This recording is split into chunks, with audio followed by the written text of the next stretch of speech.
He couldn't stop eating every day, the binge disorder that changed his life. This is not just an ordinary story. The secret that holds the truth is about to be revealed. Chukwu Dumebi, as fondly called by his friends and family, was a young 10-year-old boy living in the streets of Lagos. He was a very jovial, vibrant and happy child. Until one day something changed him into a monster. 3 years later, something tragic happened on the eve of Dumebi graduation into secondary school. While he was coming back with his parents from his graduation ceremony, they had an accident and their car was totally damaged beyond recognition. Dumebi's parents were declared dead right at the spot of the accident. Luckily, Dumebi was brought out of the car without any scratch on his body.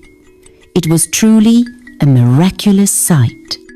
In the twinkle of an eye, the news spread like wildfire throughout the streets of Lagos, down to Awka community. Instead of the villagers sympathizing with him and thanking God for his life, they started calling him all sorts of names. Rumors were flying everywhere that Dumebi was the cause of his parents' death.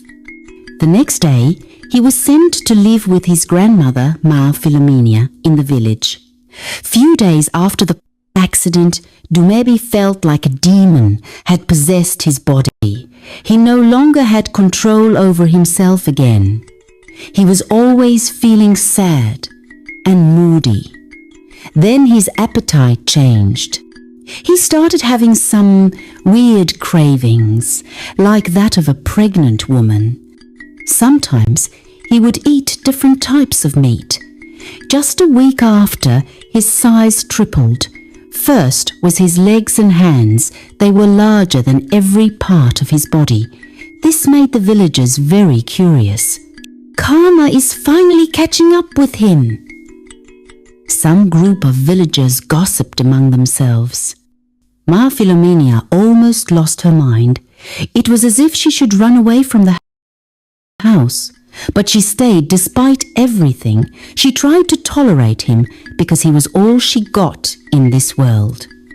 The once happy and vibrant child had now become the laughing stock in the village. He could no longer play with his age mates without being laughed at or bullied. Little children would see him and run away.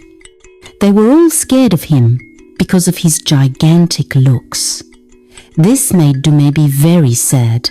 He literally had no friends, except for his poor grandmother, who was almost giving up on him. One bright Monday, Ma Philomena went to drop her grandson at school. Suddenly, the principal showed up at her front like a cat spying on a mouse. What the principal said to the old woman was unbelievable. "Good morning, ma'am. I am sorry to say this, but we can no longer accommodate your son. He is frightening everyone, including the students, and I can't stand to lose any more students or teachers. Please take him home and tutor him yourself." She speaks with a little panic, her voice calm and steady. Ma Philomena shivered. Her heart melted like ice in an ice cream cone.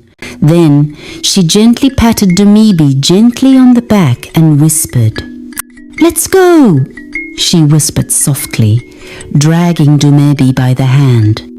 Dumebi could no longer go to school or associate with age mates. He was becoming a terror and nightmare to the people in the village because of his frightening look. The young boy would sit all day at home, consoling himself with different types of food, drinks and snacks. But all these compounded his problem. He tried all his best to stop eating too much, but his efforts were rendered useless. No matter how hard he tries, he is always hungry. He cried each day, wishing for death to take him away. One afternoon, Ma Philomenia was on her way home from a friend's house. As soon as she opened the door, her mouth fell open and eyes almost popped out of its socket.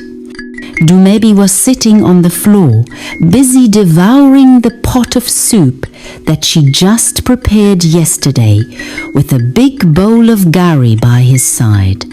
"Dumebi!" Ma Philomenia screamed out loud. "What are you doing with my pot of soup, this boy?" She growled loudly, her eyes fierce in raging anger. Dumebi opened his mouth widely, and a loud belch came out. "Grandma, welcome! I was very, very hungry. My eyes were turning me.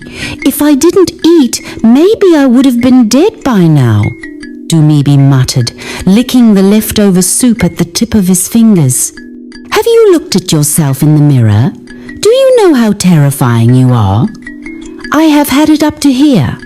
Tomorrow morning, I will take you to Okrike Shrine. Maybe he will have solutions to this problem." The elderly woman grunts angrily, her voice loud and sharp like the village drums. Ma Philomenia did everything within her power to solve Dumebi's problem, but all her efforts were void of results. The hospital couldn't help him. All they did was to load him with drugs, but it didn't help. Instead, the problem worsened, so she planned to take him to one mighty dibia in the village called Okrike. That night, Dumebi stood in front of the old, cracked mirror hanging loosely on the wall of his room.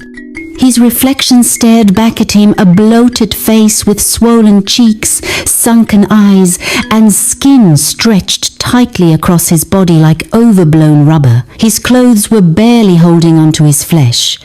He blinked once, then blinked again. Suddenly, the image in the mirror blinked after him. Dumebi froze for a second. The reflection's lips curled into a slow, knowing grin. And then it spoke. "You can't run, Dumebi. I am you, and you are mine." Dumebi stumbled back, nearly tripping over his empty Fanta bottles and biscuit wrappers. He shut his eyes tightly, muttering prayers his grandmother had taught him.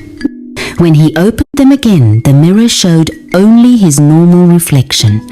The next morning, true to her word, Ma Philomenia took Dumebi to Okrike Shrine. The shrine was deep in the heart of a forest, wrapped in the roots of ancient Iroko trees. No birds chirped there, no breeze blew, only silence. And the scent of herbs, blood and charcoal. Dibia Okrike, a blind old man with white painted eyelids and a staff made of carved bone, was waiting for them. "I've been expecting the boy," he said before anyone spoke. Ma Philomenia clutched Dumebi's arm. "Please, help him. He's my grandson, my only family." Dibia Okrike sniffed the air as though tasting Dumebi's scent. He beckoned the boy forward, placed his hand on his chest, and gasped. "Ah, this hunger, this is not of the body. This is a spiritual infestation.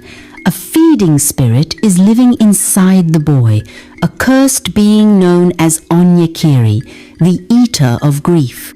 He stood and slowly walked toward the sacred drum, tapping it lightly. With each tap, a strange image formed in the smoke rising from the fire. An image of man and woman arguing with an old man appeared in the air. Dumebi's eyes widened as he saw his parents younger, full of life, arguing with an elderly man in a village square. "Years ago," the Dibia began, "your son Dumebi's father and his wife wrongfully seized a piece of land that belonged to a poor farmer named Pa Ezelu. The land was meant to be sacred, passed down through generations, But Dumebi's parents, filled with pride and power, took it by force, even bribed the village elders to cover it up. He muttered, his voice bold and loud. "Ma!" Philomenia gasped. "I knew nothing of this." "But the spirits knew," Okrike replied calmly. The smoke now showed Paezelu, old, heartbroken, kneeling in the same forest. He came here to this shrine. He offered his pain and tears, and he uttered these words: "If they will not return what is mine, let the child carry the hunger of my suffering. Let him know no peace. Let him eat and eat and eat, but never be filled." A heavy silence fell over the shrine. Dumebi fell to his knees. "So this wasn't my fault? I wasn't cursed because I caused the accident?" Okrike slowly shook his head. "No, my child. You were just the vessel, the punishment." Tears rolled down Ma Philomenia's face. She reached for Dumebi, pulling him close. "My poor child, you've carried a burden meant for others." Okrike raised his staff. "But curses can be broken," he said, "only if amends are made." "How?" Dumebi asked eagerly. "You must travel to Pa Ezelu's grave. Offer back what your parents took. Speak the truth aloud, and let the earth hear it. Only then will the hunger be lifted." "And if we don't," Ma Philomenia asked, "then Dumebi will continue to swell until he is no longer human." That same evening, Dumebi and his grandmother began preparing to travel to Anunua village, where Pa Ezelu had lived and died. The land his parents took was still there, empty, forgotten, but alive with the echoes of wrongdoing. What Dumebi didn't know was that Pa Ezelu's spirit was waiting for him, not with rage, but with a final test. And this time, it wouldn't just be about hunger. It would be about justice, sacrifice, and truth. The road leading to Anunua village was quiet and long, coated in red dust and forgotten whispers. They moved down dusty paths, past ancient trees and silent hills. Dumebi sat behind Ma Philomenia on a borrowed motorcycle. He clutched a small calabash of yam and palm oil, a peace offering. When they reached the abandoned plot, it looked just as cursed as the Dibia had described. Dry, silent, dead. Nothing grew there. Even weeds avoided it. Dumebi stepped onto the cracked soil. A strange wind blew against his skin. He moved to the center of the land and slowly knelt. His voice shook. "Pa Ezelu, wherever you are, I bring back what was stolen. I speak the truth they never said. This land is not ours. It was never ours. My parents were wrong."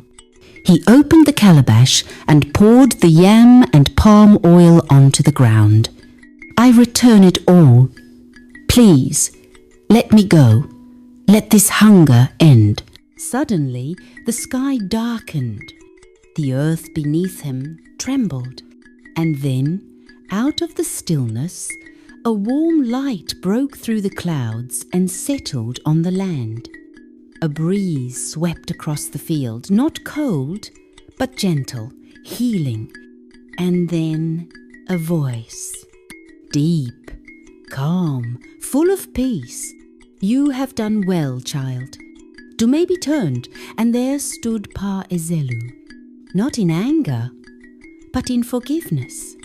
The old man stepped forward, placed a withered hand on Dumebi's shoulder, and smiled. "The curse is broken. Go now and live without the weight of others' sins. He turned into light and vanished into the wind. Dumaybe woke the next morning lying on a mat in Ma Philomenia's hut.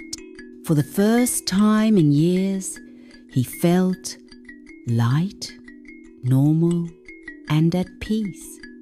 No hunger twisted his belly. No strange cravings called to him. His body, once swollen and distorted, had returned to its true form. Ma Philomenia knelt beside him, wiping his face with tears in her eyes. "It's over," she whispered. "You're free." Word spread quickly across villages. The boy who once couldn't stop eating now healed. Some said it was a miracle. Some said it was justice. But those who knew the truth said it was a curse returned to the earth, and a boy who found freedom through truth. Thank you so much for watching. If you enjoyed this story and found it useful, please do well to like, comment, and subscribe for more interesting African true stories.